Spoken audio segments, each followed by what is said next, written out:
Give me an honest answer. Are you funding insurgency in Cuba? No, I'm not doing anything in Cuba. That means he is. I've been watching Cuba. They had... I thought you were, actually. It's him. I took a look and it was down to 40%. If it's not you, it's him. Meaning he has his eyes on getting established in my zone. Once he's strong enough that he doesn't need me, you know, that he doesn't think he needs me to be remotely friendly, you know, to protect him from you, you see how this is gonna go. Yeah, I know. And once he's that strong, there's not much I can do to help anyone in this region, in Asia. I think I gotta ask you for help, by the way. Because I can't get something under control. And that is the finance. Oh. Ask me for help how? How to fucking manage it, because I can't. That's up to playstyle. You are pouring money into other nations by supporting their governments. A good first step is to stop supporting everyone you're supporting. I'm not sending that much. Your supports all around the world definitely do add up. Do you have any idea how much you're sending me per day? No. It's something like 300 to 400 million, I think. But if you do stop supporting governments around the world, that is a way to get your money back. This is what I hate about the Soviets. They don't have money. Part of the problem is your rapid military expansion as well. You're up to 86 land production. You have to, but clearly you can't afford all of this. I will condemn the Hungary government and their communist rebellions and such. Do you still have line of sight in Britain? Yeah. Look at Malaya. Wow, that's your reaction to that. Doesn't currently affect me. It's not my problem. It's just sitting there. Malaysia doesn't release for another, like, 6, 7 years. Well, closer to 6. We got through another year pretty quickly there. Well, the price of electricity is bottoming out for me. There's too much electricity in the world at this point. I'm sure they've increased their productions markedly. Well, they have, but it's nothing compared to mine. And now that Shibi has India, he's actually importing again. But I am at a point where, you know, I can start deconning things like petrol in favor of all the hydro that I'm building. But it's not yet profitable to sell oil. The oil boom hasn't happened yet. That's more of a 60s thing. You know, it does surprise me, Narfi, is that of all the colonies you're annexing, you've chosen ones in the west, including small ones like Belarus. Whereas, you know, in Central Asia, you have a lot of colonies you could annex that are kind of right in his face. Yeah, I'm not getting in particular order, actually. It's not something against you, don't worry. What is it then? It's just because I'm annexing them. Oh, yeah, okay. Annexing them all. So... Are you done with that Empire playstyle? Ooh, we can get the Aardvark. Yeah, you didn't really do any, like, building up of your colonies / trying to militarize them for you or anything. That's good that he's getting rid of all of his colonies, though, because it's going to keep his world market opinion super low, which is going to help us. I started researching that Aardvark. Its range is amazing. That's going to replace every TAC bomber I have once I get it. I'm not really getting any new multi-rolls that actually have decent range. Every multi-roll I'm getting is pretty shot for range, and I don't like that. So I keep skipping over them. There's another Hercules transport plane popping up. I'll definitely get some of these. We're not going to get any new carriers or anything. What's going on for you guys? Oh, you know, just being American. Yeah, he's keeping it on normal. I don't know what he's doing, but I know it had a lot to do with his treasury, because he's out of it now. He has a lot of money, but he was in debt, and he was continuously running out of money. I don't know exactly what he is doing or what he was doing. Looks like he's reserved a lot of his military. His bar's gone down pretty low. See, you also reserved a lot of your military. Yeah, just to fix my economy up a little bit. Yeah, he's fixing up his finances. Oh, now I see too, he's turning a bunch of military production back on. He's actually surpassed me now by quite a bit. That's not back on. He's been building that specifically because he wants to stay ahead of you. The Soviets don't start out with that much. Oh. He's just trying to keep pace with you. And it's actually really hurting him, by the looks of it. Got some large civ cargoes from taking Yugoslavia, so I can actually use some of this to get some refueling going on to some locations where I have some ships stalled out. Large civ cargoes are not actually that important or expensive, so that's good. They're very good to use for that purposes. Fidel Castro has landed in Cuba. That gives us, we currently have 86% towards him. We're going to take over Cuba when Castro comes to mind. Well, I don't know what's going to happen there. Also, in case I didn't point it out earlier, I just wanted to point out that Sweden has allied Greece, and Greece has allied Sweden and also Canada, so our allies are slowly starting to come together. But yeah, Fidel Castro, Che Guevara, and some others land in Cuba from exile in Mexico, and they're probably going to take over sometime soon. If we get 100% towards Cuba, I'm attacking Cuba. No restriction, no holding back. If I get 100%, they're dying. I'm gonna actually go to Guantanamo and max out my garrisons in Guantanamo, just in case that becomes a battleground. I'd love to just get the troops there just in case. The troop totals deployed are crazy, man. I bet if I look in China, he has just been continuously deploying garrisons everywhere. I can't actually see them through the map, but I can still check for them. He hasn't, by the looks of it, deployed any in India. Oh boy, that would be a pain in the ass to do. But he has in Pakistan and a lot of other places. My total amount of military reservists has gone up a lot thanks to the wars. We have close to 3 million that we can call upon now. What's our land production? Our land forces total 3,000 now. We've hit 3,000. We did lose like 200 in that war in Yugoslavia, though, so I imagine the USSR's numbers isn't too far from our own. So we're going to want to be cautious around him still. He's still problematic, although he clearly can't afford to have too much deployed, so realistically, I could run wild in this area. So long as I have the troops there, there's nothing he could really do. Let me get another garrison spam. Yeah, the fortifications have finished, so we can get our garrisons there up as well. We're pretty much clear to take places like Austria and Albania to really secure this land should we want to. I'm holding back for now so I can pump out more units. We are currently satisfied, which is good. I have so many plans happening at once. Like I'm chasing rubber. I have a goal of dominating the Pacific. I want to follow Stronghold America and take over someone like Mexico. I want to keep getting more land in Europe, because if I do get more land in Europe, then I'll be more entrenched and harder to kick out, especially if I get up to Austria, in fact. That would make it even easier, because then the Swiss would be able to help me, and maybe the West Germans might help me. If I took Austria, then we would be better off entrenched here. Although they don't have any military production, I could always make some. Albania has one, but really to make any actual progress, we'd need to take over, you know, more of them, including Bulgaria. The moment I fight Bulgaria, I've already seen what that's like. The moment I attack someone like Bulgaria, it's all out, you know? The whole Warsaw Pact's going to get involved, and pushing through him is going to be a pain in the ass to try to do. All in all, including everything we have in the barracks down here, we do have maybe 400, maybe 500 units out here alone. That's not bad. We definitely need to get more reinforcements there eventually. More of our troops have deployed in America. Those friendly Canadians have been taking more of the garrison duty off of our hands. Man, garrisoning all of America? Now that would be a bitch. By the way, I made a little mistake. Oh dear. No, it's nothing big. But I stopped I stopped supporting your government for a few weeks, I think. Because I was turning everything off, and including you. But I've turned it back on. Oh, okay. SARS land have voted to merge their country with West Germany. So I don't know if you noticed that. Yeah, that's historical. United, yes.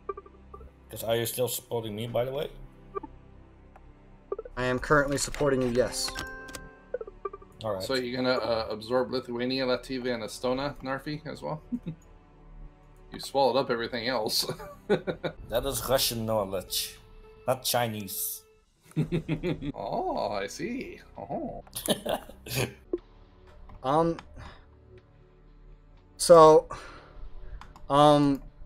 I'm interested. The war didn't happen. We're past the historical date with Israel and Egypt fighting. Oh yeah. The Suez Crisis. Yeah, the Suez Crisis didn't happen. They didn't even annex the Canal Zone. Some kind of diplomacy or something happened that kind of, I guess, convinced them not to do it. That, or it's just been delayed. But that's really interesting. I wonder if it's because I have a mutual defense with Egypt. No, that shouldn't be it. I don't know what Are it you is. asking now if we did something, or? No, I mean, I don't see anything that could stop it, but I'm interested because I've never seen the Suez Crisis not happen before. So this is weird. Looks like the Belgians have made a lot more units, even though China was buying a lot of them. Keep catching Cuban spies. We're up to 94% against them. It's so high. I feel like not declaring war at this point is stupid. We're at 94%. I wish we would just catch one more and get that up to 100. And that would be perfect. I could definitely attack really easily with my current justification. It wouldn't be a problem. My treaty integrity is high. My world market opinion is satisfied. It would be pretty easy to do. We wouldn't need a whole lot of troops. Their approval rating is in the tubes right now anyway. It's going up even more. Okay, yeah, I gotta go. I gotta do this war. I gotta go take Cuba while we're above 90% justification towards them. I got my garrisons in Guantanamo. I can land more. Their approval rating's so low that if I spill in with all these troops anyway, it's just going to be a slaughter. 95% will have almost no penalties for taking them with this amount of justification. This helps my Stronghold America plan, so it is something. It is going to help me, and Shibi is probably hurting their military approval rating just like I am, which is good. Very good. Alright, we're back down to 94%. Hopefully we get over there quick. I don't like how we're taking this route, but so long as it's still above 90, that will be handy. Let's get some naval units over there as well, coming from the nearby regions. Alright, we're starting to land our troops. We are at 94% still. So long as we get more of these landing, we should be good. I don't think this is quite as many as I intended to send, but it's still going to be enough. We do have a barracks here, so they are starting to go into the barracks. Let's get the troops from Haiti headed over, and we are at 94. Let's go ahead and declare war. Cuba. Okay, I can understand that. That did not hurt my world market opinion or treaty integrity very much at all, so that's good. Let's see if we can just get some air units headed down here to cause some mischief and havoc. We don't know what he's in this hemisphere.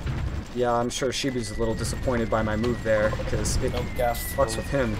We'll get rid of the sea pier, the barracks, and the airfield here. Our turnout of troops is amazing. Yeah, their approval's just in the tubes. It's actually looking really well. Overthrow the U.S. government now.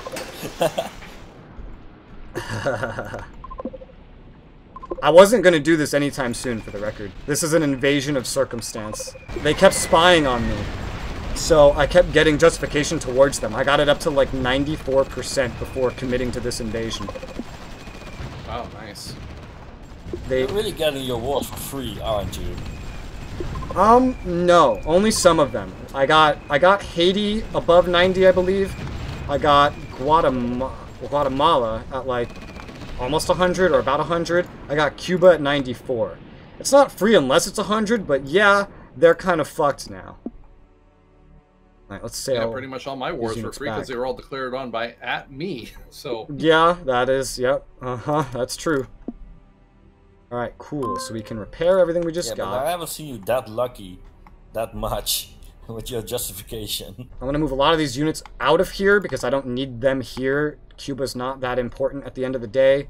And we can get rid of the garrisons in Guantanamo. We don't need them there anymore. Let's just clear all the garrisons in Guantanamo. No one's going to be doing an invasion of Cuba or anything here like this, so that's completely fine by me. I want to get this little island connected. There you go.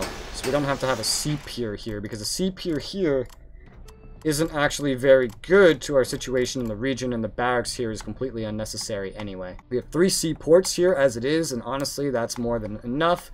The rail infrastructure here is enough. Overall, nice acquisition. I'm happy with it. We have a lot of air units down here. I'm gonna get it moving back into the Americas. Yeah, so that barely hurt our actual world market opinion. That gained us 1 more land fab. That only cost us like 1.2% treaty integrity. Very good acquisition for sure. I haven't been really paying attention to my research. I'm sure they have / are capturing more than I am in terms of research. The next best person I can invade is Lebanon with 74%, so our next war certainly will not be free, even remotely. How's it going, Shibi? It's going. I'm just trying to fucking go through these texts and know when the fuck I'm actually gonna start self-producing shit. Oh. There goes the Gold Coast. There's the Gold Coast right there. Nothing too important to take over, so I might as well just start supporting their government, befriend them. They're not important, they don't have anything. Worthless. Decolonization. It's called the gold. It's called the gold. Sure. Gold. Let's see, I'm still ahead of the USSR on research. I scared a little. Ahead of China. I was looking at West Africa and I saw it was pink. I thought that was Shibi. I thought I missed something. Did you miss the great Chinese conquest of French West Africa? Yeah. What's wrong with you? You gotta pay more attention. Our economy's getting really low, so it definitely needs some stimulation. We can definitely pull that off by placing some more hydro. I would love to do the full conversion from petrol and etc. I just wish it was profitable to sell petrol so that, you know, that would work out better. Our petrol demand's been rising. I haven't been building any more production of it, and it has been catching up.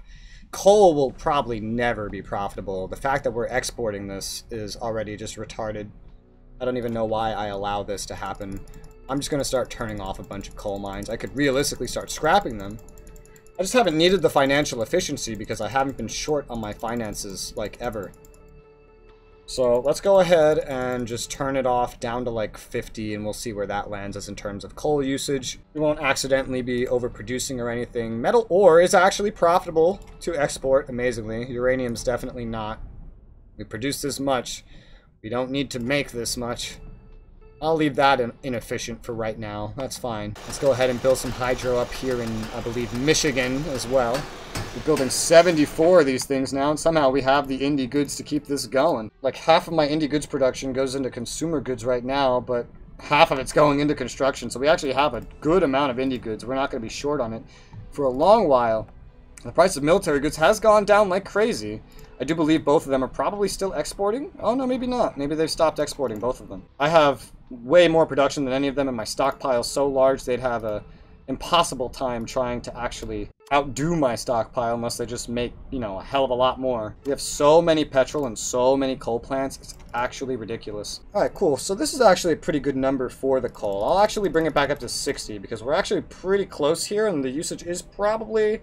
Well, I mean, it shouldn't go up. It's only well, no, it's used by industry goods. As we take over more production, that will actually be a problem. We have so much research finishing. And more units unlocking. We need this. I don't know when the last time I got a recon upgrade was. The one that has the most range is the V100 Commando. It's not the most expensive of all of them, and its stats defensively aren't the best. Its stats offensively aren't the best. It's got the best utility just due to that range, though. It's wheeled instead of tracked, which is probably helping it. It can't spot quite as far. If I give up some range, I can get more actual combat efficiency, I believe. At least against soft targets and range. Maybe not as much in terms of close combat. Okay, we're going to go with the V100 Commando for the utility then. We're going to go with that. New tanks unlocking. Conqueror 2 Heavies. Oh my god. These actually have a load of versatility. They're very, very expensive though. But they're totally worth it. These are a giant upgrade to our current patents. If I get those, then I don't even need my current Shermans for the utility. So we've got to go for that. We got a new tow and anti-tank, and its defensive stats are garbage. 3 across the board. There's a new worldwide anti-tank that's actually way better than this. Yeah, I'm not ever going to use that. I'll research the worldwide one because it's honestly better. And we're getting new artillery that we can aim for as well. Oh, thank God. We'll go for the SP guns. Definitely. I want to go quality over quantity because right now I can afford everything that I'm doing. And so long as I can afford it, you can bet your ass I'm gonna do it. We got the Voodoo Interceptor and we've pumped out so many of them already. It's essentially replaced all of our previous interceptors, so I think we can exclude some of our previous interceptors. I'll leave it there with the Delta Dagger for now. We got the Thunder Chief, which is better. It's not as good as the Aardvark, but it's better. I think we can go ahead and get rid of the Thunder Jet. I know why we're making it. It's because of the range. Again, once we get the Aardvark, it's not really going to be a problem. We'll just replace literally everything with the Aardvark. We'll go Thunder Chief for now. And then we'll move on to the Aardvark. And I don't think we're going to get anything quite better than the Aardvark for a while. We'll phase out the Banshees from World War II and late 40s.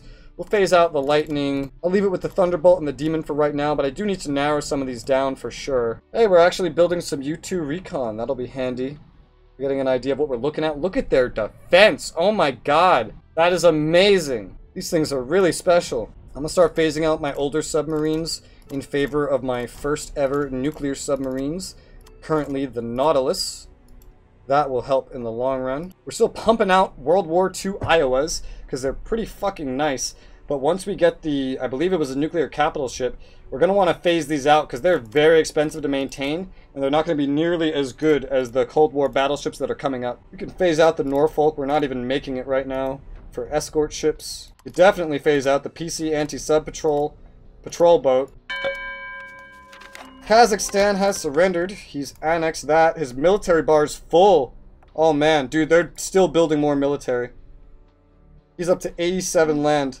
God damn. Well, there goes Kazakhstan. Yeah, he's going for all of it. His world market opinion's concerned. That's very good. This is going to keep him problematic with the world market. He has 10 more colonies. This is going to take him a while to do. Which is going to keep him from invading things. Which is going to keep him from necessarily getting stronger. I mean, he is strong, and technically speaking, every colony he annexes does help him in the way that he's trying to play now.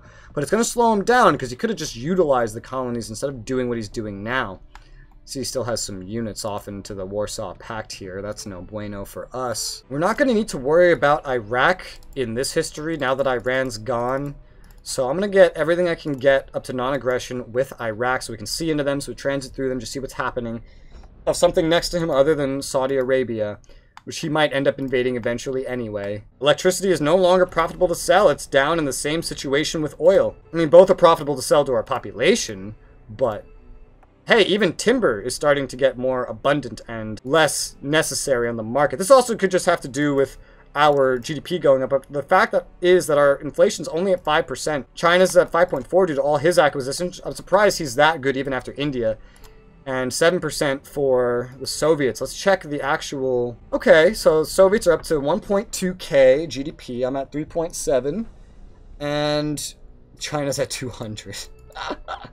I'm still up in the top list. We have to scroll down a little bit, I'd imagine, yep, to find the USSR here, but they're in the middle, so they're not at the bottom any longer. They're definitely working their way up, especially as we destroy other nations in the middle. China's still all the way at the bottom, which still makes them the best producing nation in the world. I'm still purchasing agriculture in mass because it's still not profitable for me to make it.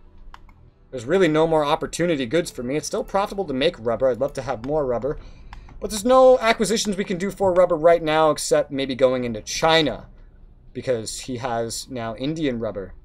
I should point this out to him. It's not good if I do, but it hurts Narfi. Hey Shibi, I don't know if you noticed, but India has rubber you could build up. Look at the very southern part. Oh shit, I did not even see that. Build that shit up. I can see they're actually whispering to each other. That's not good. If they're whispering, it's about me. Well, it might actually just be about each other, especially because he's very worried about China, and Narfi's very worried.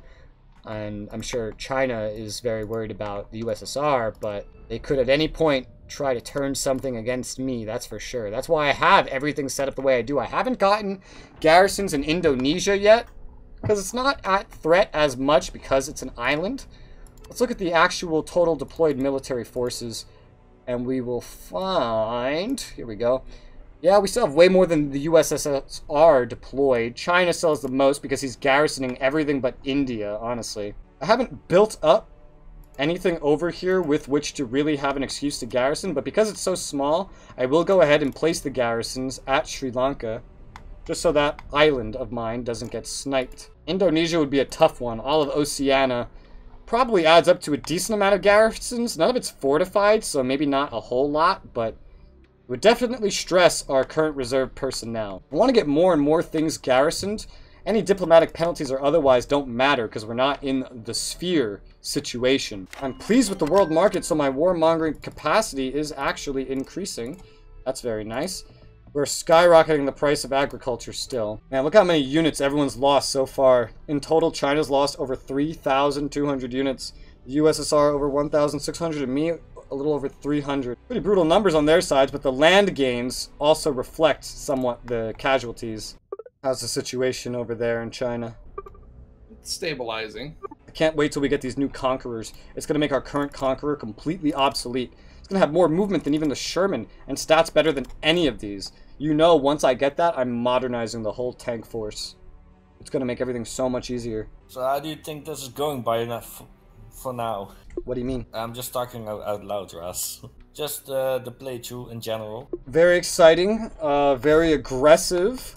I think we're getting right about onto a balance of power being restored from the initial Chinese failures. I think we have until 1960, probably until China is, like, all three of us are just as powerful as the other. I think China will be caught up by that point. I think a lot of interesting gains and losses have happened. Something in particular? Well, looking at China right now is certainly impressive. Yeah. You've technically lost a lot of your gains, and you've been using a lot of your troops to counter us rather than to acquire more gains.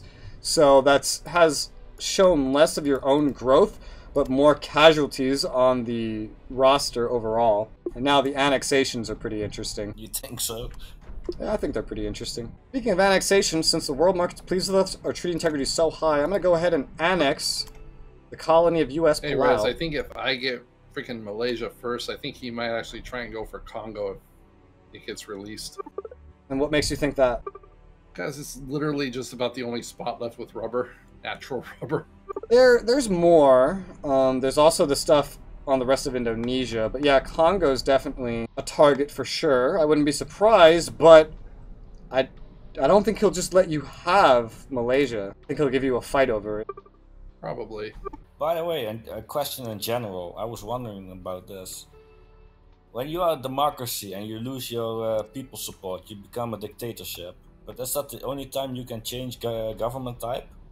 Yes. The only other way would to be conquered and then released as a new government type. That's the only other way. So I am stuck as a democracy unless I fail an election. You are stuck as communist unless you get conquered, and China's stuck as communist unless he gets conquered. Alright, but what will happen to a player if his entire country gets conquered?